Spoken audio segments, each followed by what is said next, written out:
Hi, I'm Dave Culmer, and welcome to another segment of Veterans News. With us today is Cornell Jones from the National Veterans Foundation. Cornell is one of the information service reps, and when we come back, we'll be talking about the 800 Hotline's most frequently asked questions. Stick around, we'll be right back.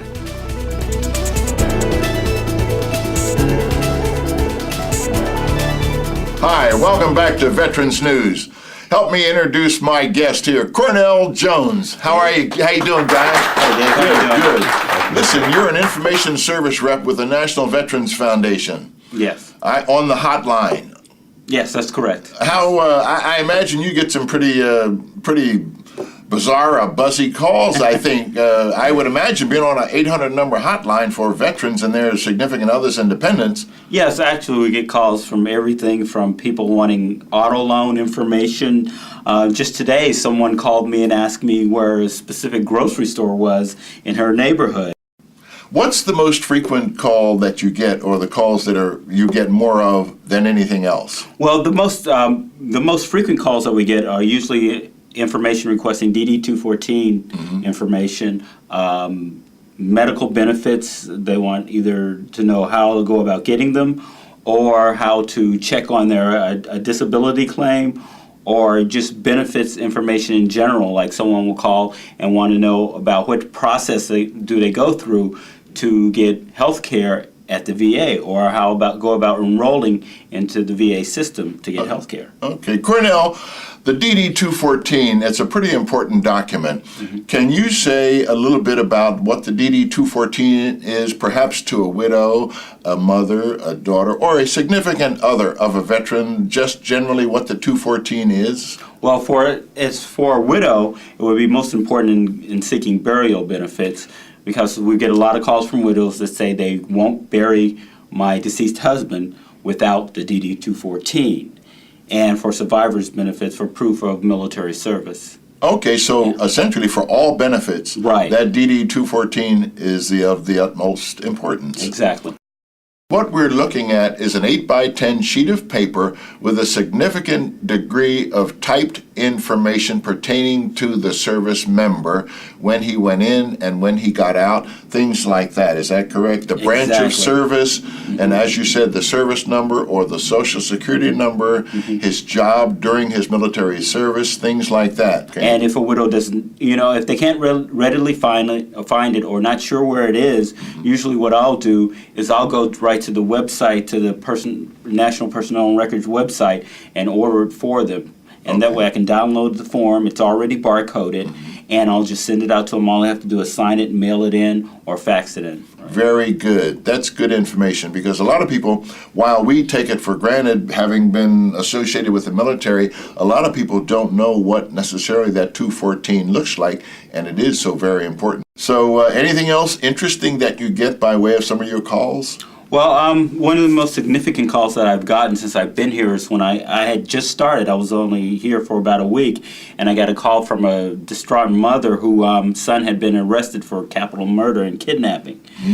And she was concerned because the judge wasn't giving the defense any more continuances. She had denied them 3 continuances, and she was concerned that he was underrepresented. And she just called us to find out if there anything that we could do. And so all I could basically do for her is order his service. He was incarcerated, so all I could do is order his service records, his DD-214, and I got a fax from his sister with all his military documentation. They had no idea what any of that information meant. So basically, I interpreted the information for him, got in touch with his attorney, and faxed all the information back to him, and got them the DD-214. The attorney took it to where he was incarcerated, had him sign it, got the military records. And as a result, they also discovered that he was paranoid schizophrenic. Okay. So he got his sentence reduced from the death penalty to life in prison. Okay, as a result of the information shown on the military papers and the 214. Right. Great work. Right. We're going to take a break in a minute, but the last question I'd like to ask is there anything else that you guys talk about in-house that you don't share with the public? Well, I think that's going to stay a house secret. All right. Okay. Well, listen, we're going to be right back, and you might get a house secret. Stick with us.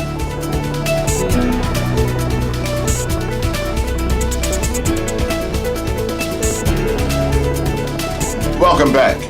Cornell, listen, before we get to the answer to that secret question of what you talk about in-house, is there anything else that is good stuff that you'd like to tell us about, or ask me about, for that matter, as a service director?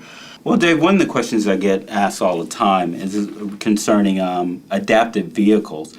And I'm wondering if you can give us some more insight, as being a service director, how do vets go about getting adaptive vehicles, adaptive vehicles need for paraplegics? Okay, well, that's the buzzword. That's the key word, is paraplegic. If a veteran is 100% service connected by the VA, and he is in need of adaptive equipment, meaning he can operate the automobile from the steering wheel, the brakes, and the gas, the Veterans Administration will provide $11,000 toward the cost of an automobile, and they will maintain the adaptive equipment so he can drive the car without the use of his legs. And if he buys another car, they will transfer the adaptive equipment from the current automobile to the new automobile. The grant is a one-time deal. He only gets that one time. And that, of course, would be a part of the payment into the initial car, which he would have invested to purchase another car. But they will always maintain the adaptive equipment. And of course, you must be 100%, and you must not have the use of your legs. Whether you are they're amputated, or whether you have your legs and you're perhaps a paraplegic.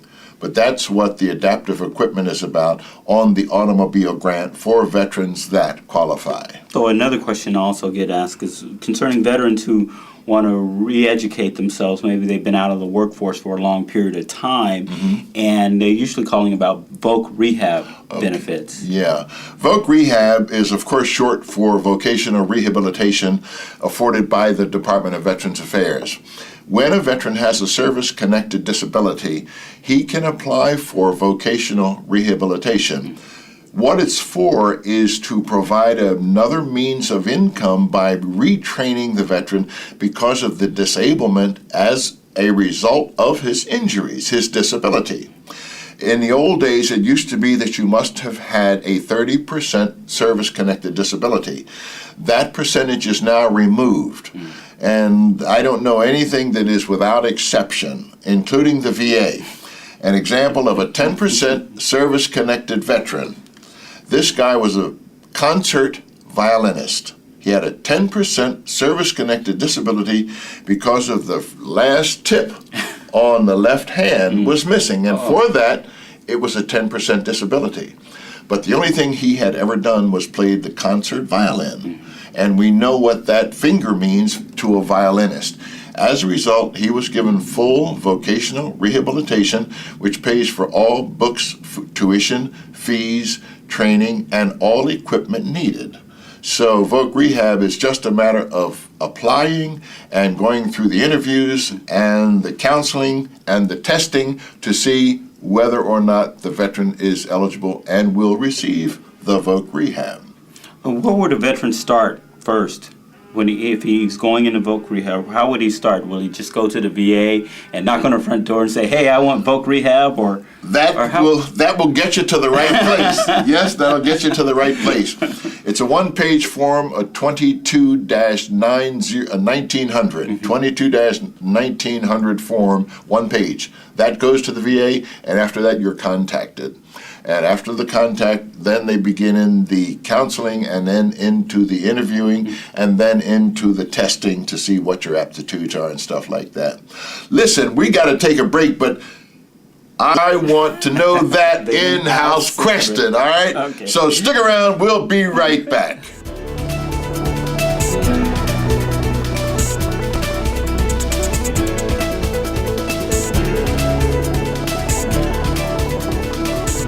And welcome back. We're glad you stuck around.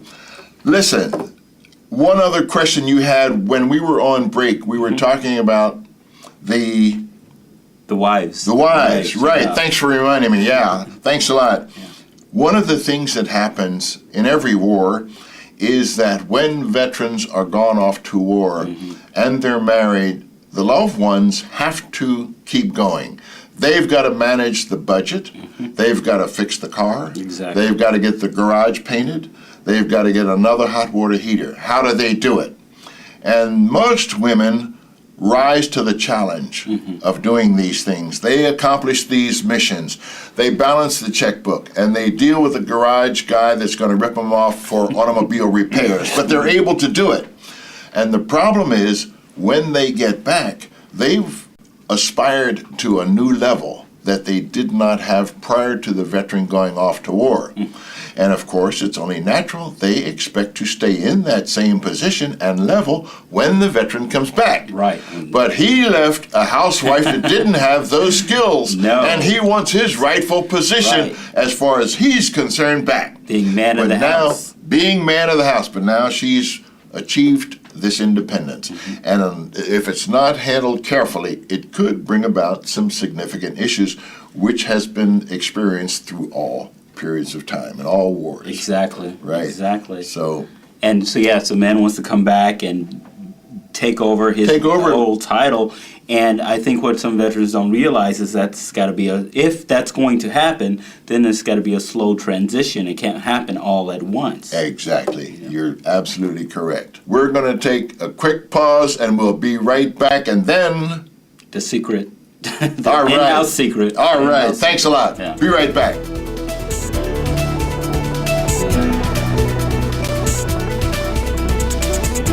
Thanks for sticking around. Cornell, you're going to give me that big secret. Oh, yeah, the big secret. The big secret. Let's have it. Well, here's the big secret. Occasionally, what we do as information service representatives, we call in with fake phone calls just to test each other's knowledge and keep each other on their toes. Okay. Like you're a veteran calling. Right, exactly. Okay, okay. Yes, like one time I called in and said that I was a veteran and I was 100% disabled and I wanted an upgrade in benefits. Wow, that's a tough one. That's Yeah. really tough. Yeah. Wow. And unfortunately, no one could give a clear answer. So as a director, I was wondering how would you answer that question? Well, it is a tough question. And since 100% is 100%, you can literally be 130, 150, you can be 210% service connected, but the amount of money, which is $2,299, does not change. So it doesn't matter if you're over 100%. The amount you receive for 100% compensation from the VA remains the same. But there is a cost of living allowance each year. There is a cost of living increase, yes, absolutely. There is a cost of living, Cornell, that the VA usually does, in fact, come out with each year.